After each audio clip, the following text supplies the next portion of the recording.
current condition and climate in America, I truly got to know, like, because I want to know what Ice Cube thinks about what's going on in the world.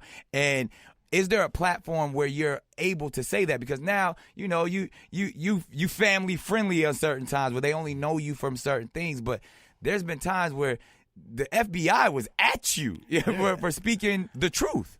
I mean, I just dropped a record last year called Everything's Corrupt. Right. And, you know, it's speaking on what I feel about what's going on. You know, it's in some ways part of the plan.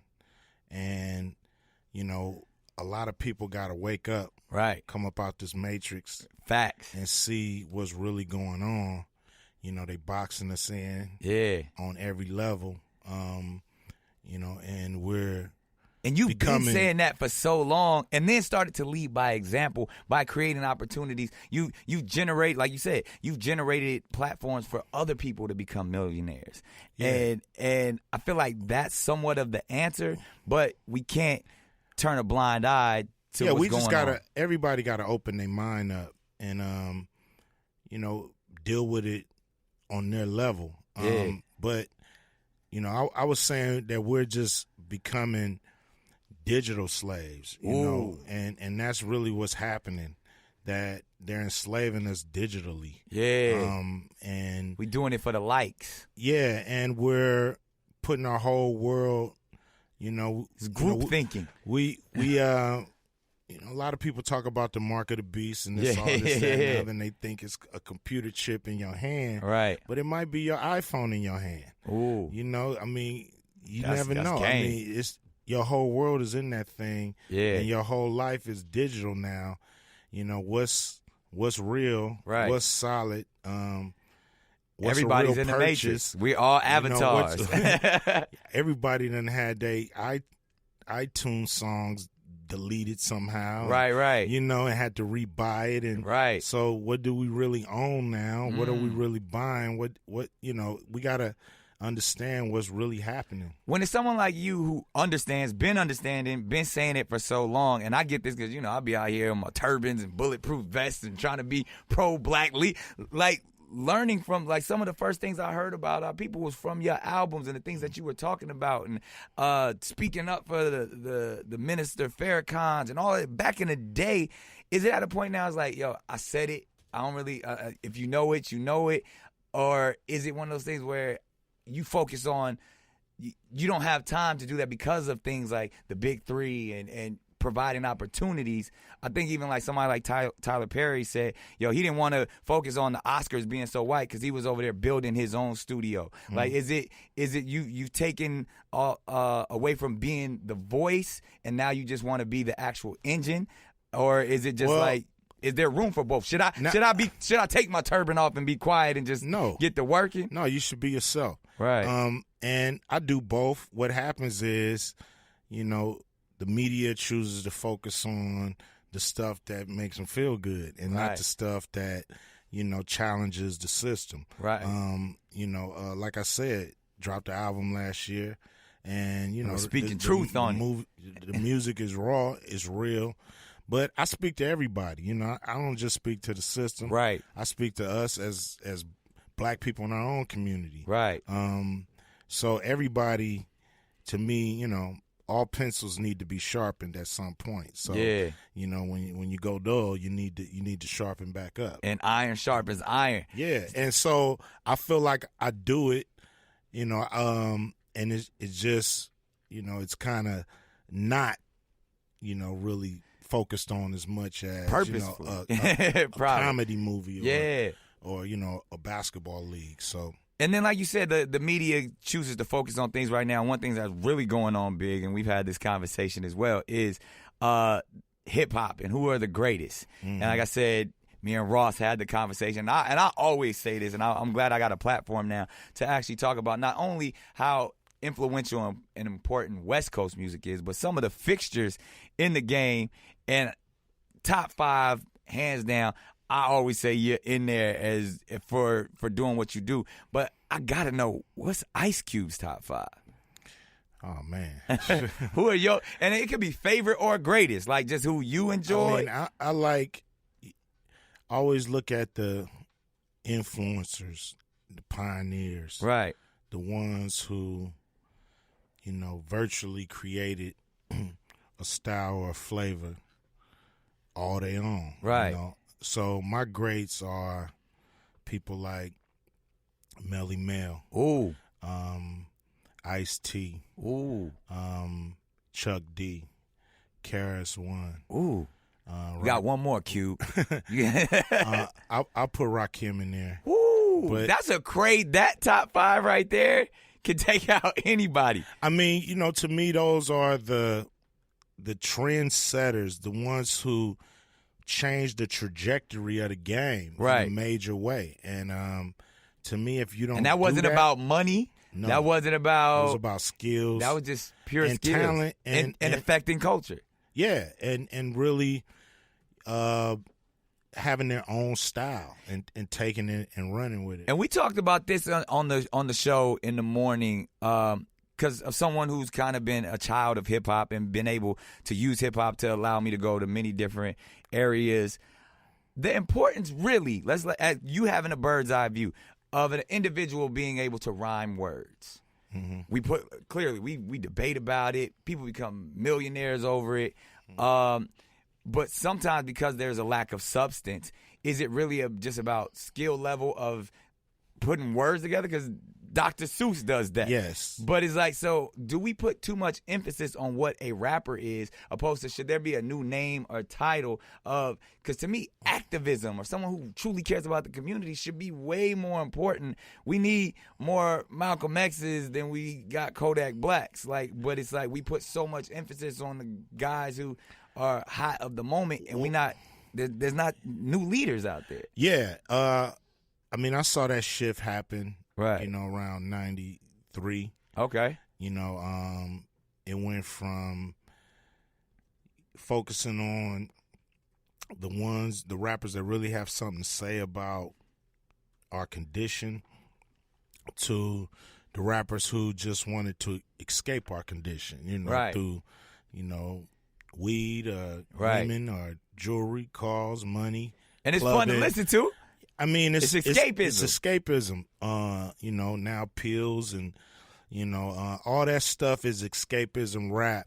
And it's easier to accept because when you listening to somebody who's really telling you the real, it's hard. Them records are not easy to listen to sometimes, especially when you know that they're talking directly to you. Right. And some people, when they go to kick it and go get entertained, they don't want to hear all that. They want to just party. Right. And so that's what we've been fighting against is, that good feeling of just partying, not caring, not really, worried about tomorrow type music over the, the ones that make you think, the ones that make you focus, the ones that make you change your behavior. Right. The ones that's trying to help you get out the situation you in. Right. So, everybody choose, you got the friend that's always telling you what you need to be doing. Right. You got the friend that's always like your character in Higher Learning. Yeah. And then you got, somebody like Smokey, who you want to hang out with most of the time. Most of the time people want to hang out with somebody like Smokey. You're going to laugh, you're going to do all that good stuff.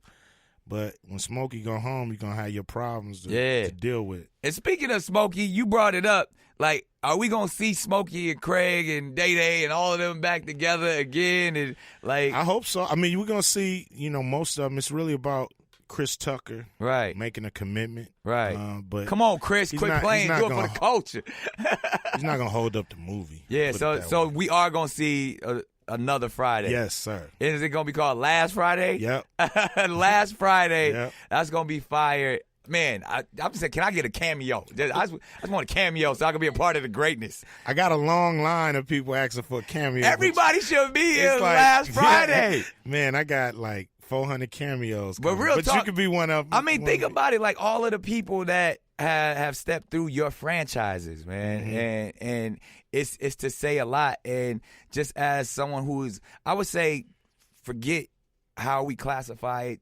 You're one of the greatest storytellers of our culture. Like, if it doesn't go down from the stories that you have shared with us, from Boys in the Hood, from Friday, from the barbershops, to all of the great albums, from the NWA to your own personal things, like, I don't think there's been anyone who's been able to share stories. And when you break down what entertainment is and you speak of escapism, that's you. You know what I mean? Mm-hmm. Like, we look to you for so much happiness, so much awareness. And I gotta ask, what's next? Next, we're gonna see Last Friday, but in Big 3, and we know we got hip hop squares coming. But what's next for Ice Cube in this world of entertainment? You know, I want to get into more dramas. You know, I think, you know, I've done a lot of comedies most of my career, and I just think, you know, I'm leaving things on the table with that. So, you know, I want to do more of them, but, you know, we got, you know, certain things cocked and loaded. Yeah. Can we make this Chrome and Paint movie, man? Come on. You know, it's like I've been waiting forever to do that movie. We both have a love for you know, car culture and West Coast culture. Yeah. Ice Cube wrote a fire script that back in the day that we was trying to get going. Yeah, I know, man, but hopefully we'll get that done. That's what I'm saying. The script is still, still fire. And, like, knowing that you have the ability, you're a button pusher, you're one of those people that can make anything happen. How do you pick and choose what comes next? I'm going to go do an album right now. I'm going to focus on Big 3. I'm going to hip-hop squares and all of that stuff. Well, it's really all about, you know, the not just making the project, but promoting the project, how much the company is into it, how much they want to, you know, blow it up beyond just the normal, you know, just toss it out there. So it has to be this, you know, kind of 360-degree effort. Right.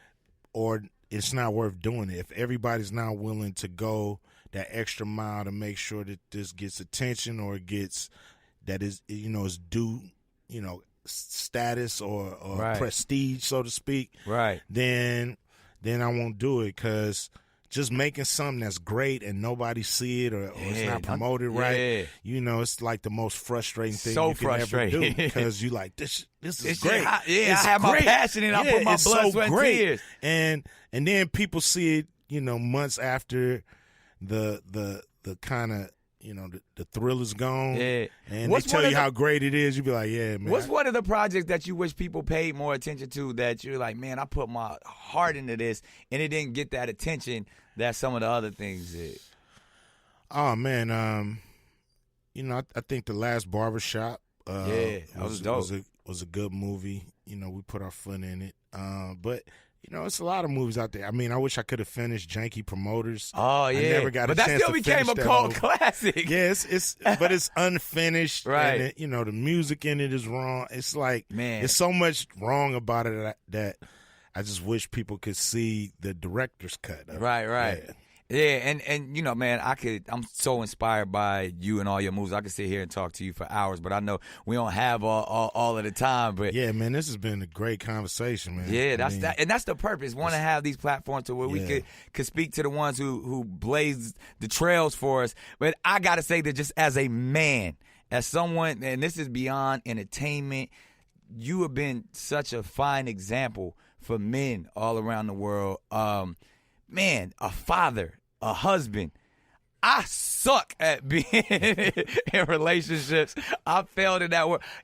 I always say I'm never being in another relationship again. Being somebody who's been such a great father, such a great husband, and a great example as a man. Any words of advice to somebody who out here single, trying to get it right, trying to figure it out? Like, how can I keep it together in this entertainment game and be as solid as Ice Cube?